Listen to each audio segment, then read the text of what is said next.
श्री गणेशाय नमः। श्री सरस्वती माते नमः। श्रीमद् भागवत महापुराण की जय। जय जय श्री राधे श्याम। श्रीमद् भागवत महापुराण द्वितीय खंड द्वादश स्कंद अष्टमो अध्याय मार्कंडेय जी की तपस्या और वर प्राप्ति। सोनक जी ने कहा, साधु शिरोमणि सूत जी, आप आयुष्मान हो। सचमुच आप वक्ताओं के सिरमौर है। जो लोग संसार के अपार अंधकार में भूल भटक रहे हैं, उन्हें आप वहां से निकालकर प्रकाश स्वरूप परमात्मा का साक्षात्कार करा देते हैं। आप कृपा करके हमारे एक प्रश्न का उत्तर दीजिए। लोग कहते हैं कि मृकंड ऋषि के पुत्र मार्कंडेय ऋषि चिरायु है, और जिस समय प्रलय ने सारे जगत को निगल लिया था उस समय भी वे बचे रहे। परंतु सूत जी, वे तो इस कल्प में हमारे ही वंश में उत्पन्न हुए एक श्रेष्ठ भृगुवंशी है, और जहाँ तक हमें मालूम है इस कल्प में अब तक प्राणियों का कोई प्रलय नहीं हुआ है। इस स्थिति में यह बात कैसे सत्य हो सकती है कि जिस समय सारी पृथ्वी प्रलय कालीन समुद्र में डूब गई थी, उस समय मार्कंडेय जी उसमें डूब उतरा रहे थे, और उन्होंने अक्षय वट के पत्ते के दोने में अत्यंत अद्भुत और सोए हुए बाल मुकुंद का दर्शन किया। सूत जी, हमारे मन में बड़ा संदेह है और इस बात को जानने की बड़ी उत्कंठा है। आप बड़े योगी है, पौराणिकों में सम्मानित है। आप कृपा करके हमारा यह संदेह मिटा दीजिए। सूत जी ने कहा, सोनक जी, अब आपने बड़ा सुंदर प्रश्न किया। इससे लोगों का भ्रम मिट जाएगा, और सबसे बड़ी बात तो यह है कि इस कथा में भगवान नारायण की महिमा है। जो इसका गान करता है उसके सारे कलिमल नष्ट हो जाते हैं। सोनक जी, मृकंड ऋषि ने अपने पुत्र मार्कंडेय के सभी संस्कार समय समय पर किए। मार्कंडेय जी विधि पूर्वक वेदों का अध्ययन करके तपस्या और स्वाध्याय से संपन्न हो गए थे। उन्होंने आजीवन ब्रह्मचर्य व्रत ले रखा था, शांत भाव से रहते थे, सिर पर जटाएं बढ़ा रखी थी, वृक्षों की छाल का ही वस्त्र पहनते थे। वे अपने हाथों में कमंडलू और दंड धारण करते, शरीर पर यज्ञोपवीत और मेखला शोभायमान रहती। काले मृग का चर्म, रुद्राक्ष माला और कुश यही उनकी पूंजी थी।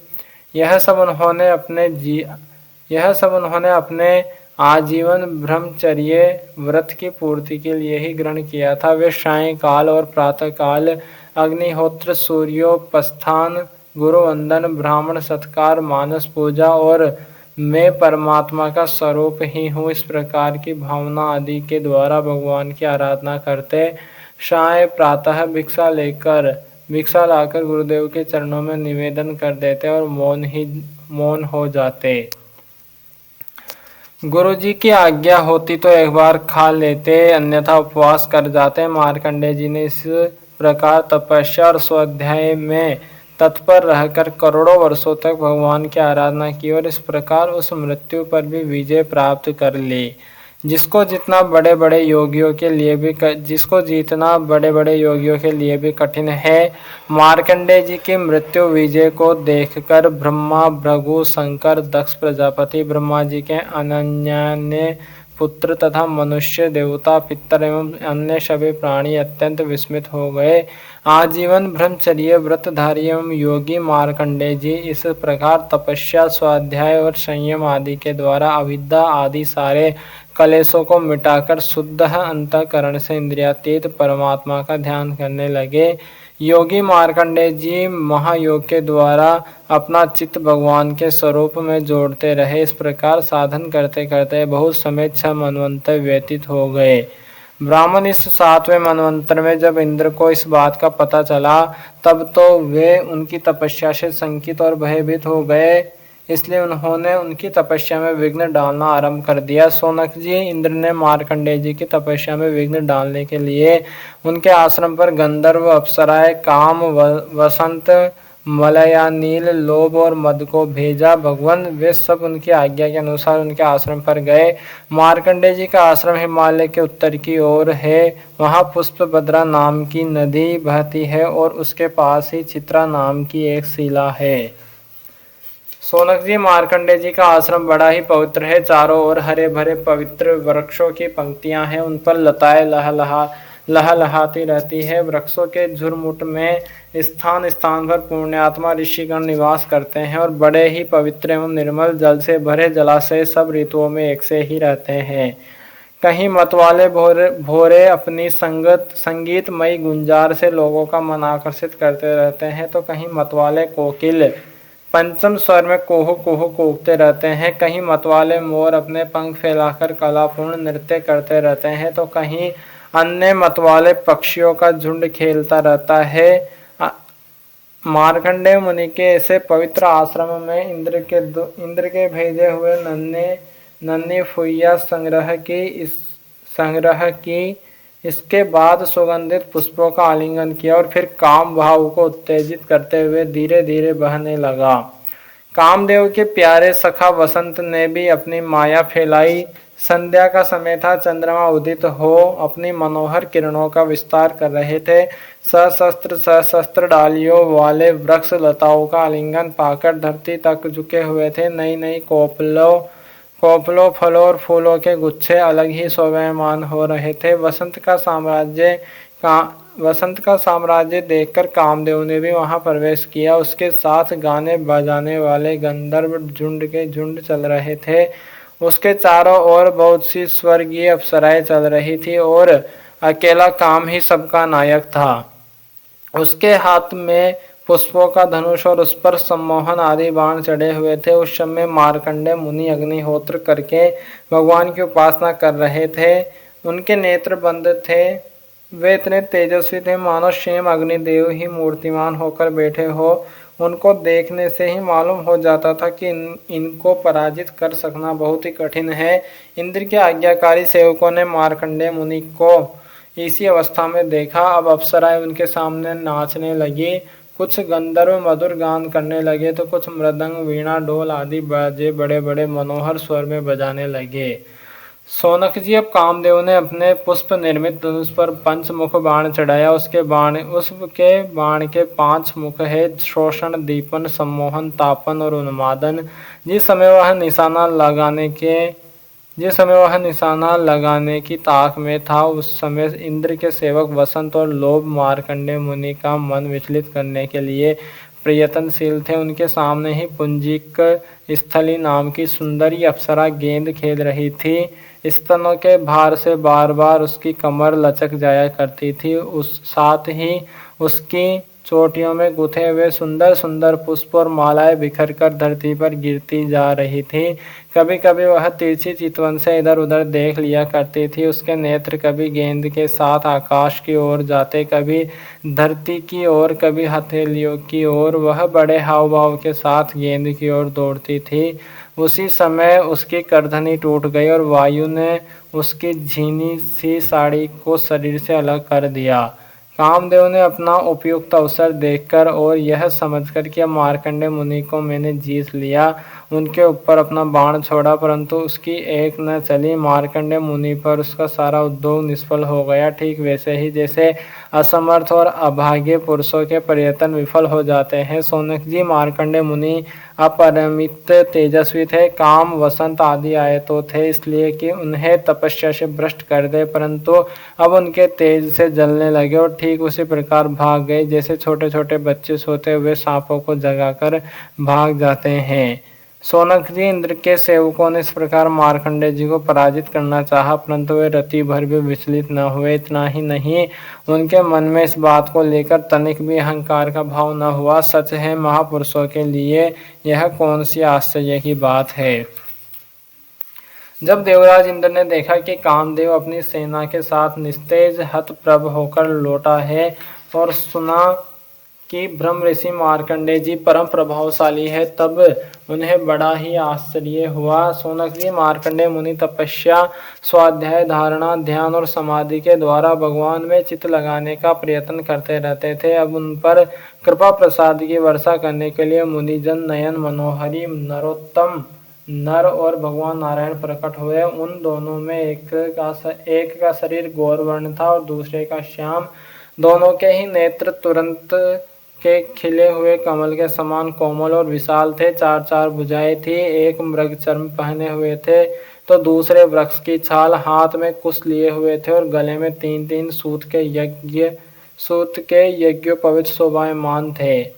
वे कमंडलों और बांस का सीधा दंड ग्रहण किए हुए थे। कमल गट्टे की माला और जीवों को हटाने के लिए वस्त्र की कूंची भी रखे हुए थे। ब्रह्मा इंद्र आदि के भी पूज्य भगवान नर नारायण कुछ ऊंचे कद के थे और वेद धारण किए हुए थे। उनके शरीर से चमकती हुई बिजली के समान पीले पीले रंग की कांति निकल रही थी। वे ऐसे मालूम होते थे मानो स्वयं तप ही मूर्तिमान हो गया हो।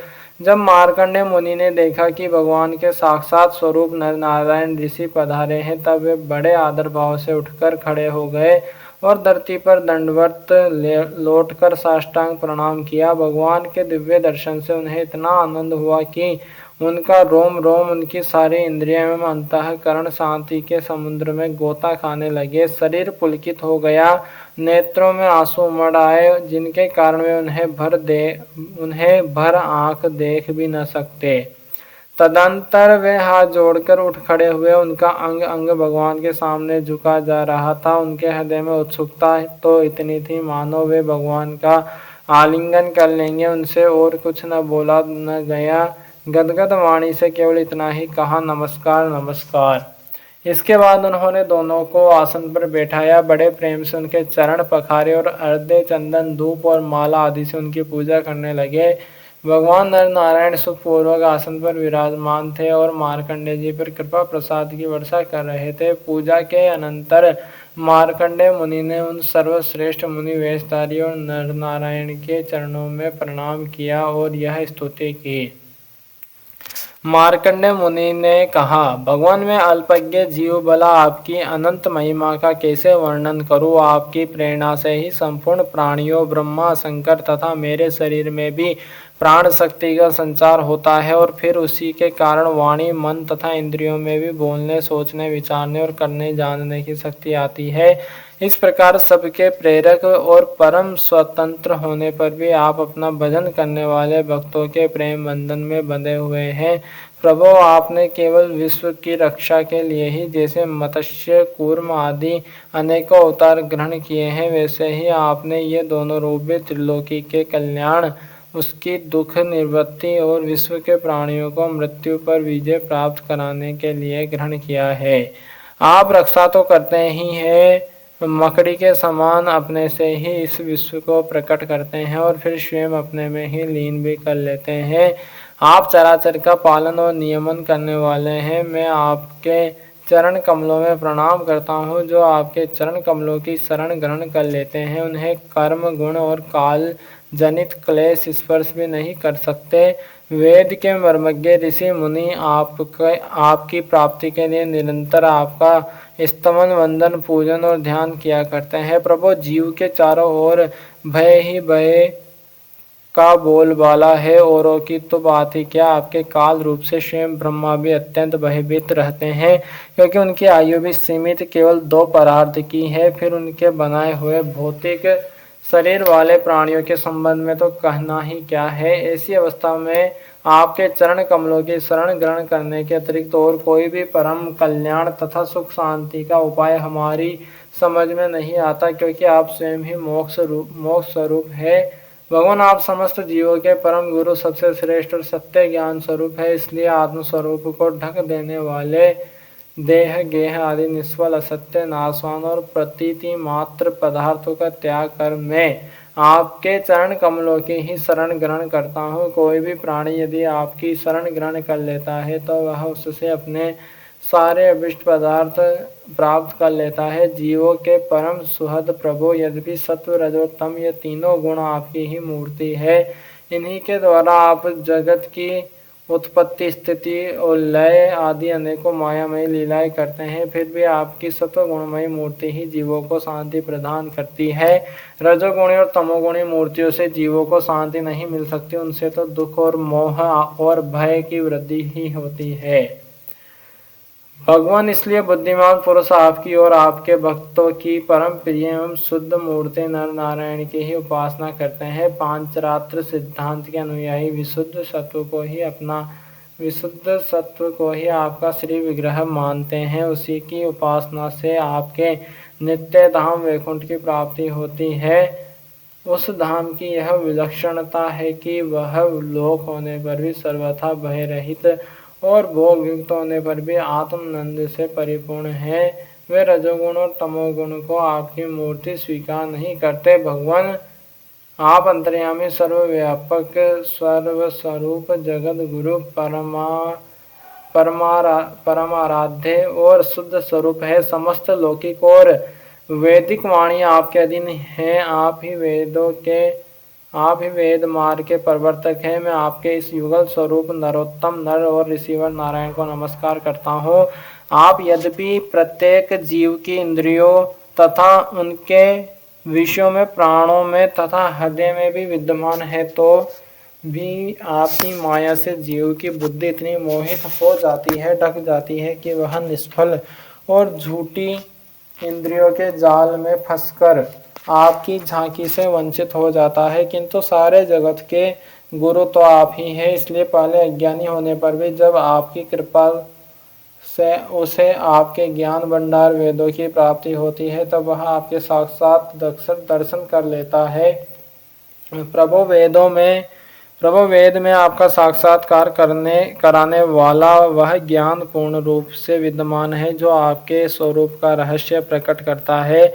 ब्रह्मा आदि बड़े बड़े प्रतिभाशाली मनीषी उसे प्राप्त करने का यत्न करते रहने पर भी मोह में पड़ जाते हैं। आप भी ऐसे लीला विहारी है कि विभिन्न मत वाले आपके संबंध में जैसा सोचते विचारते हैं, वैसा ही शील, स्वभाव और रूप ग्रहण करके आप उनके सामने प्रकट हो जाते हैं। वास्तव में आप देह आदि समस्त उपाधियों में छिपे हुए विशुद्ध विज्ञान घन ही है। पुरुषोत्तम, मैं आपकी वंदना करता हूँ। श्री सीताराम भगवान की जय, श्री राधेश्यामी सरकार की जय, हनुमान जी महाराज की जय, उमापति महादेव भगवान की जय, श्री लाडली जो सरकार की जय, श्री वृंदावन बिहारी लाल की जय, श्री सदगुरुदेव भगवान की जय, अपने अपने माता पिता की जय, गौ माता की जय, सनातन धर्म की जय, भूदेव ब्राह्मण की जय, भूदेव संतन की जय, विरक्त ब्राह्मण की जय, विरक्त संतन की जय, सब पितरन की जय, श्री मद भागवत महापुराण की जय, सब ब्रजवासियों की जय, सब गोपियन की जय, सब ग्वालन की जय, श्री विराट पुरुष भगवान की जय, श्री नारायण भगवान की जय, श्री सुखदेव जी महाराज की जय, भक्त और भगवान की जय। जय जय श्री राधे श्याम सबको मिले श्री वृंदावन धाम। नमः पार्वती पतये हर हर महादेव। इति श्री